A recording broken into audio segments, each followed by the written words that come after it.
Are you tired of awkward conversations and second guessing your speaking skills? Well, with these top 10 tips, I can promise you you'll become a more prolific public speaker in 2025. Starting with number 1, listening. See, so many people nowadays struggle with this. The reason why is because they're listening to respond and reply rather than engaging in the conversation. So the next time you find yourself in this situation, I want you to put your response aside and actively lean in and listen to what the other person has to say. It will go a lot further in the conversation. Number 2, slow down. I cannot stress this one enough because so many people, when they get nervous, start speaking extremely quick. And unfortunately, it's killing your conversation. It is completely okay to slow down the rate at which you speak. Number 3, eye contact. I know some individuals that struggle with this. Introverts and a lot of people that struggle with this eye contact is because it comes off as nervous. If you're looking down, it could look as submissive and passive. If you're looking over their shoulder because you're trying to avoid eye contact, that could show that you're not paying attention. Or if you stare intently into their eyes, it is coming off as very awkward. So how do you solve all of this? You can move your gaze in and around, but don't make it so much because then again, the person you're speaking to is going to question, what the hell are they doing? Instead, look at the top of their brow, right above their nose, and just nod and acknowledge.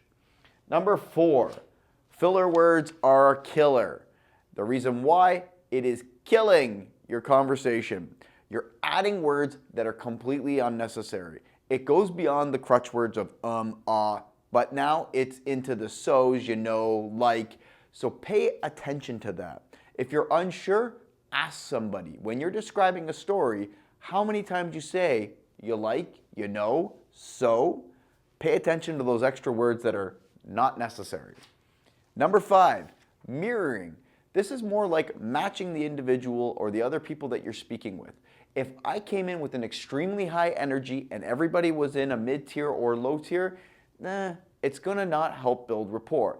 However, if I came in with a low energy and everyone else was kind of high, people are gonna question, why is this person even engaging in the conversation?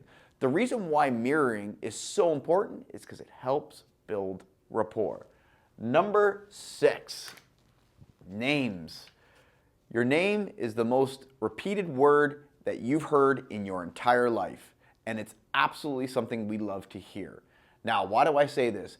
Because not enough people say the other person's name, and then we often forget what their actual name is. So when next time you're in a conversation, it's okay to call them by their first name. Again, it helps build rapport. Number 7, body language, facial expressions. These are so important. Make sure that they are matching the words in the story that you're sharing, because sometimes they can come off as distracting, or it can leave your conversation and your dialogue a little lackluster. Number 8, structure. This one's important because we've been in that conversation, we've been in that dialogue where the person is rambling and going on and on and on, and you just can't wait for it to end.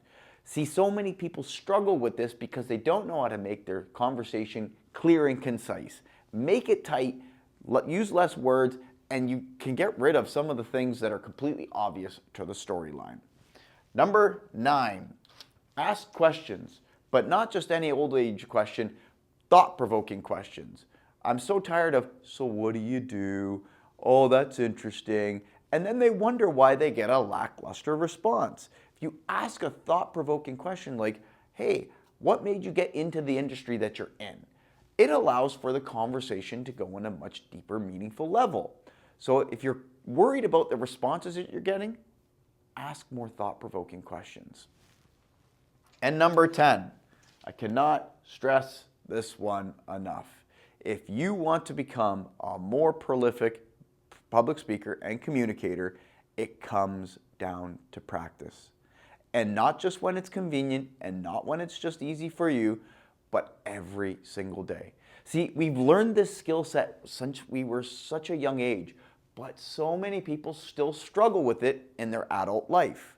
And a lot of it just comes down to mentoring, coaching, practicing, getting better on camera, speaking better from stage, whatever that may be. But I am here to help you. See, I have built a community that specializes and focuses on this particular thing called communication. I have been grateful and honored to have spoken on stages across North America with some big people, some great brands, and I've also been on a lot of red carpets interviewing Hollywood's top stars for the Toronto International Film Festival. Now, why do I say all that? Because I didn't get those opportunities by accident. It came through years and years of practice and honing in on my skills and hiring speaking coaches. So if this is of interest to you, do you want to become a more prolific public speaker? Do you want to become a better networker, communicator, business owner? Well, shoot me a DM, send me an email, give me a call, and I can show you how to get started.